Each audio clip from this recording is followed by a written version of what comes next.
오늘 주시는 또 하나님의 말씀을 잠시 나누도록 하겠습니다. 순서지 앞면에 보면 감사에 대한 의미가 세 가지로 이렇게 네 번째로 이렇게 좀 정리되어져 있습니다. 초대교회 안에서의 감사는 전례의 의미, 전례의 의미를 가지고 있습니다. 전례란 무엇이냐면 하나님 앞에 올려드리는 예배다라는 것입니다. 그러니까 우리 중심이 아니에요. 사람 중심이고 우리의 마음의 위로와 어떤 부분의 중심이 아니라 전례는 하나님 앞에 올려드리는 예전이란 의미를 가지고 있습니다. 첫 번째, 우리 안에 감사의 정신을 일깨움으로써 창조된 세상이 우리의 소유물이 아니라 하나님께서 우리에게 허락해 주신 뭐다? 선물이다라고 이야기하는 겁니다. 자녀들도 남편, 아내, 오늘 본문 가운데 더 이야기를 나누겠지만 하나님께서 허락해 주신 모든 것은 내 것이 아니라는 거예요. 오늘 찬양에도 나와 있던 것처럼 내 것이 아니라 다 은혜로 하나님의 선물로 우리에게 주신 거죠. 여러분, 그것을 기억해야 되는 것, 그것을 일깨워야 하는 겁니다. 이거 내 것 아니구나. 이거 내 것 아니고, 여러분, 이것이 첫 번째 하나님의 거구나. 이 마음이 우리에게 필요합니다. 두 번째, 감사는 인간 존재의 특별하고도 결정적인 특징입니다. 동물이 감사할 수 있나요? 전 요 부분을 보면서 요즘 릴스의 동물들이, 바다의 생물들이, 거북이나 돌고래들이 머리 좋은 지능이 좋은 애들, 인간 찾아와서 인간이 버려놓은 밧줄에 걸려서 이 끈 끊어달라 해주면 얘네들이 감사의 표현을 한다고 하더라고요. 물고기도 잡아다 주고 가는 길을 앞서 안내해 주기도 하고. 여러분, 감사는요, 인간에게 하나님께서 고유하게 두신 특성입니다. 하나님의 성품을 닮은 거죠. 여러분, 그것을 우리가 고백해낼 때 그것은 하나님 앞에 예전으로, 하나님의 모습으로 받아들여지게 되는 것입니다. 세 번째, 감사의 정신은 세상의 자원을 감사하는 마음으로 이용하고 그것을 또 하나님께 올려드리는 겁니다. 하나님께서 나에게 허락하셨어요. 재정을 허락하셨고 건강을 허락하셨고 여러 가지 것들을 허락하셨는데 잘 사용해야죠. 잘 사용해야죠. 다른 어떤 것에 너무나 많이 소진해버려서 정작 하나님 앞에 드려야 될 것들이 없다면 하나님은 되게 가슴 아프실 거예요. 예전에 제가 강동 온누리교회에서 예배드리고 섬길 때 저하고 친하게 지냈던 집사님 한 분이 계셨는데 그분이 사이클 선수였어요. 아시안게임의 사이클 선수였어요. 그래서 자이언트라는 회사에서 그들에게 팀바이크를 줬어요. 얼마냐면 그 한 대에 3,500만 원짜리. 아시안게임을 하고 그분이 그걸 가지고 계셨어요. 그런데 제가 부천으로 이동하면서 부천 목사님들이 다 자전거를 타고 있는 거예요. 지 목사도 하나 가져와. 제가 처음에 뭘 가져가면 철팁이라고 아세요? 자전거가 알루미늄도 아니고 철이에요. 그러니까 얼마나 무겁겠어요. 한번 갔다 오고 왜 어른들이 난간을 붙잡고 계단을 올라가는가를 깨달았어요. 무릎이 너무 아프더라고요. 그리고 제가 집사님께 전화를 드렸어요. 집사님, 혹시 안 쓰는 자전거 있으면 저 빌려주세요. 그래서 그 집사님이 저에게 그 자전거를 빌려주셨어요. 얼마짜리? 3,500만 원짜리. 엄청나게 비싼 거죠. 근데 연식이 좀 오래됐어요. 근데 잘 나가. 목사님들이 막 몇백만 원짜리 갖고 왔는데 내 거는 더 가벼워. 구동계도 너무나 좋아. 나만 타면 싱싱 나가는 거야. 저 몸도 가볍잖아요. 그걸 너무 열심히 잘 탔어요. 그리고 이제 남양주로 오면서는 그 목사님들과 헤어져서 같이 자전거를 못 탔어요. 그런데 한 8년, 9년쯤 됐을 때 그 집사님이 저에게 뜬금없이 연락이 오신 거예요. 뭐라고 연락 왔게요? 목사님 잘 계시냐고. 그러면서 혹시 자전거 갖고 계시냐고. 자전거 갖고 계시냐고. 자전거 갖고 있죠. 그동안 목사님들이 저를 엄청나게 유혹했답니다.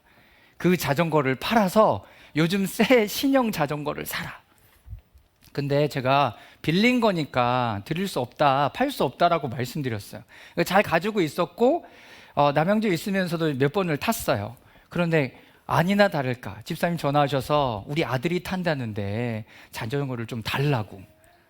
제 마음이 어떻겠어요? 서운했을까요? 안타까웠을까요? 기분 나빴을까요? 여러분, 그런 마음 하나도 없었어요. 하나도 없었어요. 진짜로. 그러면서 하나님 저에게 깨달음을 주신 게 나에게 허락되어져 있는 것은 언제든지 하나님께서 가져가실 수 있는 거예요. 나에게 허락된 거, 그것이 재정이든 건강이든 주변에 있는 사람들이건 일이건 다 하나님께서 순식간에 다 가져갈 수 있어요. 그게 어디의 모습에서 보여요? 욥의 모습에서 보이잖아요. 하나님 순식간에 자녀들, 재산, 건강 모든 것을 다 가져가세요. 여러분, 그런데 제 마음에 충분히 그 시간 동안에 그 자전거를 타고 운동했으면 충분하다라는 마음이 제 안에 들어오는 거예요. 제 안에. 여러분, 여러분들에게 허락된 그것이 하나님 앞에 감사로 여겨지고 내가 그 시간들을 잘 보내고 재정을 잘 사용하고 나에게 주어진 그 시간, 건강, 사람, 그리고 가정과 공동체와 이 모든 것들을 건강하게 잘 사용한다면 하나님은 우리가 하나님 앞에 갔을 때 대근아, 그 자전거 갖고 잘 즐겼어? 운동 잘했어? 이렇게 물어보신다고요. 여러분들에게 몇 명이나 더 전도했어? 너 얼마나 사업을 일으켰어? 너의 어떤 것이 돈이 얼마나 남았어? 그거 다 가져왔니? 라고 우리에게 묻지 않는다는 거예요. 사랑하는 여러분, 감사의 정신이 우리의 마음의 전례로, 그리고 하나님의 주신 것들을 감사하는 마음으로 다시 올려드릴 때 여러분, 그 안에서의 우리가 드리는 모든 예배는 하나님께서 기쁨으로 받으시는 것이 된다라는 거예요. 여러분들에게 전도 몇 명 했는지 어느 교회처럼 표를 만들어 놓고 달성 몇 명 해서 몇 명 달성하고 제일 많이 하는 사람에게 금반지 선물 주고, 요즘엔 못하죠. 금반지 한 돈에 70만 원이니까 그만큼 돈을 쓰진 않아요. 여러분, 우리가 그렇게 해서 하는 게 아니라 이 감사의 마음을 하나님 앞에 올려드릴 때 우리는 하나님과 더 친밀한 교제를 갖게 되는 거예요. 여러분, 그것을 기억할 수 있기를 바랍니다. 덕을 추수하는 가을, 그 안에서 여러분들에게 감사를 고백할 때 여러분들 안에 하나님의 성품을 더욱더 닮아 가는 거죠. 우리가 쌀을 가져오라고 얘기했습니까? 다른 어떤 것이 필요하다고 얘기했습니까? 그런 거 아니에요. 이 추수감사의 시즌은 내가 얼마나 더 하나님을 닮아갔는가가 너무나 중요한 거예요. 올 한 해를 뒤돌아보면서 여러분들이 나에게 있어서 중요한 이벤트입니다 라고 얘기해서 보내주셨던 그 2장의 사진, 여러분, 저는 그 2장의 사진들을 보면서 너무나 재밌었어요. 사진이 재밌었어가 아니라 제가 그 부분을 보면서 하나님의 마음을 너무나 알 수 있었거든요. 하나님의 성품을 닮아가고 자랐는지를 보여줄 수 있는 그 이벤트 되는 사진 2장. 그 사진을 보면서 그 모든 사진 안에 뭐가 있는 줄 아세요? 사람이 있더라고요. 사람. 여러분들이 하나님의 성품을 닮아가고 자라가고 내가 변화되고 기뻐하고 슬퍼하는 이 모든 것 가운데 사람이 있더라고요. 자, 그러면 우리는 이런 힌트를 가져갈 수 있어요. 하나님의 형상을 닮아가는데 가장 중요한 것은 바로 뭐다? 사람이라는 거예요. 내 옆에 지금 일이 있습니까? 아니면 사람이 있습니까? 내 옆에 해야 될 많은 과제들이 남아져 있습니까? 아니면 내가 함께 만나고 교제할 사람들이 쭉 있습니까? 여러분 주변에 사람들이 있다면 그것은 다시 여러분들에게 감사로 고백되어져야 되는 모습일 수도 있습니다. 그런데 그 주변에 가장 가까이 있는 사람이 누군지 아세요? 가족이에요. 내가 가장 힘들고 어렵고 그렇게 시간을 보냈던 그 가족들이 1번으로 제일 많았어요. 그리고 가장 많이 시간을 보내는 사람들이 많았어요. 어쩌다 만나는 사람들을 기억한 사람들도 있겠죠. 그런데 그것은 내가 너무 오랜 시간을 보내서 못 만났는데 그 사람을 만나니까 너무 기쁜 거예요. 그 모든 중심에는 사람이 있습니다. 여러분, 부모님일 수도 있죠. 그게 남편과 아내일 수도 있고, 그리고 자녀들일 수도 있어요. 그런데 여러분 생각해 보세요. 어떤 사람에게는 부모님들이 나를 하나님의 형상으로 닮아가는데 너무나 많은 시간들을 보내주셨어요. 그럴 때는 그 안에 뭐가 느껴지는 줄 알아요? 사랑이 느껴져요. 사랑이. 그리고 배우자나 아내와 자녀들도 마찬가지고 그 안에 사랑이 느껴져요. 그러니까 우리가 하나님의 형상으로 닮아가는 데 있어서 가장 중요한 것은 그 사람과 사람을 통해서 받아지는 사랑을 통해서 하나님의 형상을 더욱더 닮아간다라는 것입니다. 어떨 때 왼수 같고 보기 싫든가요? 내가 저 사람을 변화시키려고 할 때, 내가 저 사람을 가르치려고 할 때, 내가 이 사람을 통해서 뭘 하고자 하는 마음이 일어날 때는 그 사람을 더 이상 보고 싶지도 않아요. 사람과 사람을 대면하고 바라볼 때는 사랑과 인내가 필요합니다. 하나님께서 우리에게 허락해 주셨던 것처럼 그 사랑 안에서 내가 어떠함을 이루어 가려고 하는 게 아니라 하나님의 그 마음으로 그냥 그 존재를 받아주는 것만으로도 우리는 그 안에서 변화가 일어나요. 또 한 가지, 여러분 변화가 어디서 일어나는 줄 아십니까? 내가 그 안에 사람과 함께 교제하고 나누고 함께 있을 때 사랑이 느껴지고 변화가 일어나면 그 사람을 더 사랑하게 됩니다. 누가 원수 같아요? 누가 원수 같은가요? 저도 이렇게 하니까 떠오르는 사람들이 있네요. 원수 같은 사람들이 있어요. 그 사람들은 항상 나를 어떻게 해요? 이용해 먹으려고 해요. 그렇죠? 나의 어떤 것들을 빼앗아 가고 나의 정체성을 흐트러뜨리고 내가 그 존재로서 드려지지 못하게 하는 그 모든 것들은 더 이상 보고 싶지 않아요. 그런데 나를 받아주고 그 사랑과 함께 있을 때가 기쁘고 행복하면 우리는 그 안에서 변화되는데 또 뭐가 일어난 줄 아세요? 그 안에 더 깊은 사랑이 일어나요. 그래서 하나님을 사랑한다라고 얘기했을 때는 그 안에 변화가 일어나고 있는 중이에요. 내가 아내를 사랑한다라고 얘기했을 때는 내가 변화가 되고 있는 중이에요. 그래서 자녀를 더, 아내를 더, 남편을 더 사랑하게 되는 거죠. 그냥 저 사람이 돈 벌어다 줘서 좋습니까? 그 사람이 뭘 해줘서 좋습니까?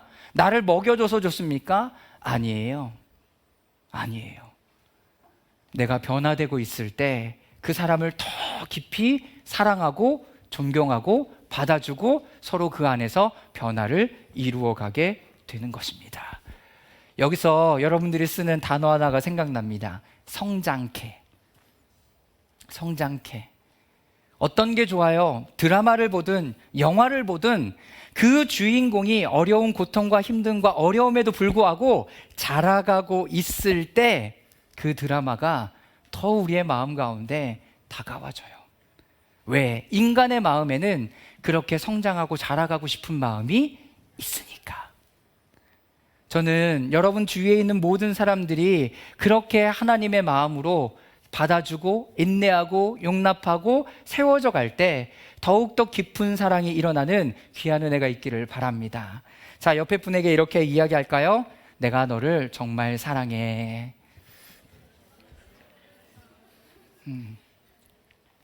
자, 사랑한다는 모습을 저 사람이 사랑받고 있구나를 어디서 볼 수 있는 줄 아세요? 그 사람이 변화되고 성장하고 있을 때. 목회자로서 여러분들을 보면서 여러분들이 성장하고 자라가고 예전에 똑같은 것들을 나타났을 때 다른 선택을 했을 때 저는 제일 기뻐요. 그러면 하나님도 마찬가지시겠죠. 여러분들이 어떤 똑같은 상황 가운데 놓여졌을 때 예전과는 다른 선택을 하고 결정을 하고 하나님 앞에 마음을 드릴 때 하나님은 가장 기뻐하시는 거예요. 여러분 지금은 성육신 시즌입니다. 그 성육신 시즌이 뭐라고 얘기했습니까?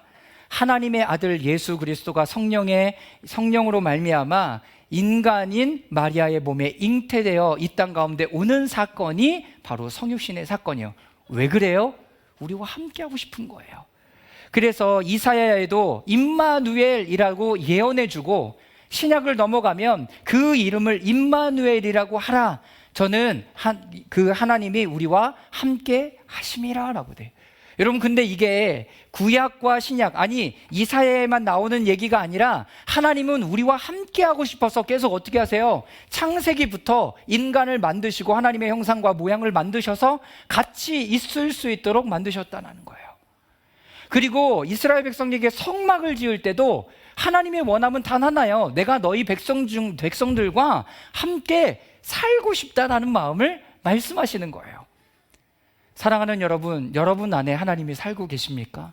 오순절의 성령의 강림은 이제 보고 만지고 눈으로 보는, 터치할 수 있는 하나님이 아니라 우리 안에 아예 좌정하셔서 그분과 동행할 수 있도록 하신다고요. 왜요? 하나님의 형상을 닮아가도록.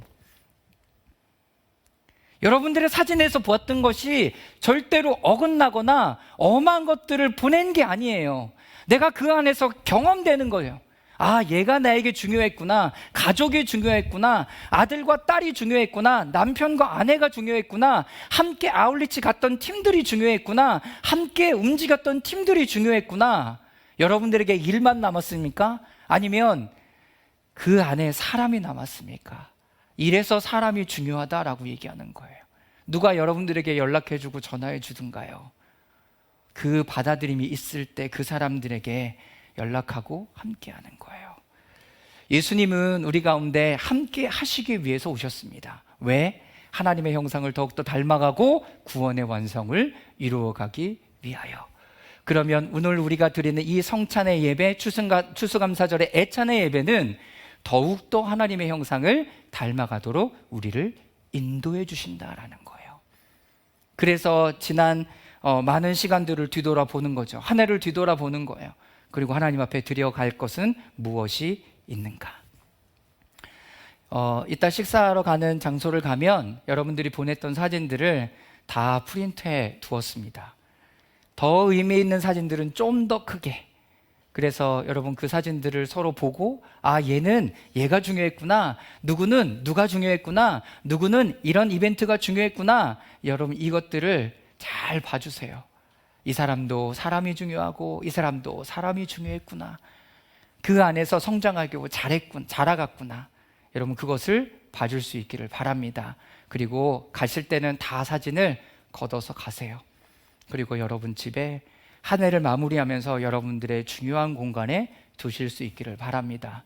오늘 식사는 성환이가 돌을 맞이해서 준비했어요. 네, 너무나 감사하죠. 공동체와 함께 했던 것에 감사해서. 네, 성환이 밖에 나갔으니까 성환이 아버지가 박수 받으세요. 우리 박수로 격려하겠습니다. 네, 그것을 함께 공동체와 함께하고 또 결혼을 함께하고 아울리치를 함께하고 공동체와 함께하는 것, 서로가 서로에게 중요하기 때문에 그렇습니다.